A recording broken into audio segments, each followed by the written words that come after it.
Alright guys, it's the Will Wonder here again today, and today guys I'm doing a review on the Wolves goalless draw with Brentford. So first of all guys, before I start this, I'd like to wish Dave Edwards the best of luck at Reading.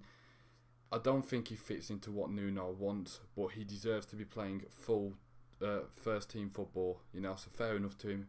Leaving is probably the best thing for him, and he's also been reunited with John Daddy Bodvarsson, who did, by the way, score today.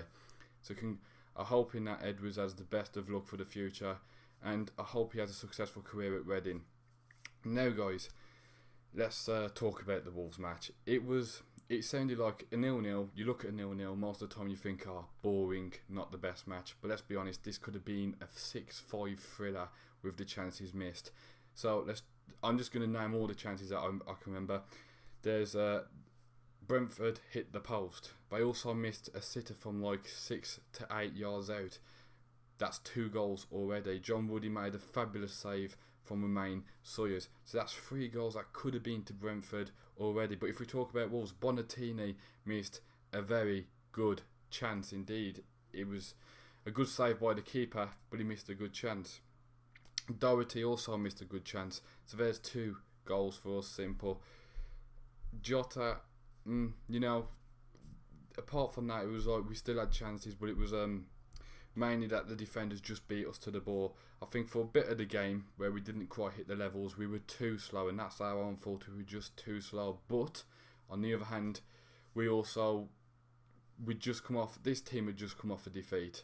Only Vinigre played against Southampton. None of this team had, so it was good to see them respond with a clean sheet and our first draw under the Nuno era. But speaking of Nuno had a talking to from the referee right at the end of the game, telling him to calm down and that. And to be honest, he nearly got sent off. From what I heard, that he nearly got sent off. To be honest, I think it's about time we had a manager like this who's gonna argue his opinion and try to protect his players from the touchline. Lambert was one who was energetic and that on the touchline, don't get me wrong, but we never had a manager in a bit of time.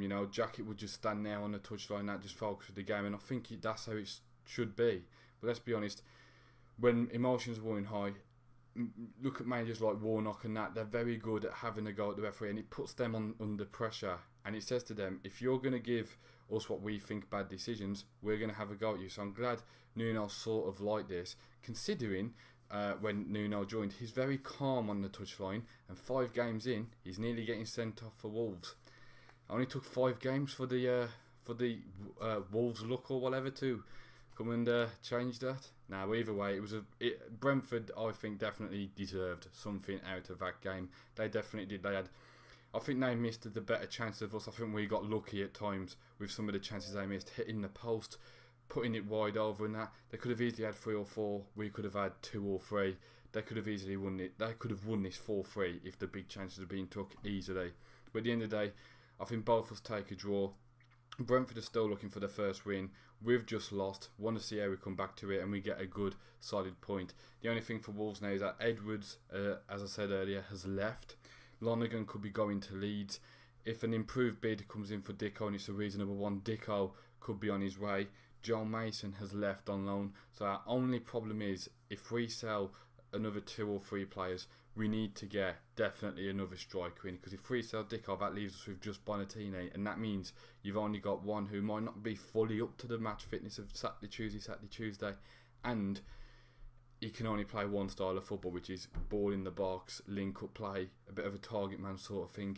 He's not got the pace of newer Dicko, so we do need another striker anyway. But if we sell Dicko, we definitely need 1, possibly 2, just to broaden the range, the variety of players you want. So anyway, that's what I think we need. Also as backup, just in case one of them gets injured. Anyway guys, for Wonder of the Week this week, it's really hard to choose. I think some players weren't at the best, some players were quite good, but I'm going to give it to one man who I non-stop heard, just cleaned up at the back and has done it quite so far this year, and I'm going to give it to Connor Cody. He's settling into this 3 at the back really well, and he is a captain for us, and he's always with the referee having a word or whatever, and he's also having a word with the players, telling them what to do, showing leadership, and he's only 22, 23 years old, and he's very good with interviews as well. So But for this reason, for today's game, whenever a player made a mistake or something, Cody mopped up, or Cody barely did anything wrong, to be honest. He may be in dispossessed once or twice if he was, but that's about it.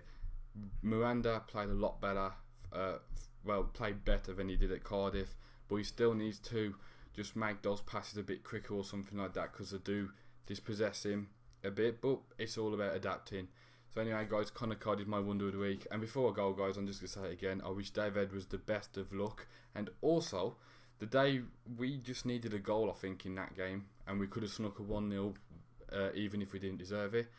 So on that day that we drew 0-0, on today when we drew 0-0, Mason, Bodvarsson, Saville and Wallace all got goals for their clubs today, respectively. Millwall thumped Norwich, but you know, I mean, you're not going to just say you want them for one game, but you know, we could have done with one goal for today. But anyway, guys, that's it for today. If you like this video, hit the like button, hit subscribe if you're new and you want to see more, and leave your comments, guys. What do you guys think?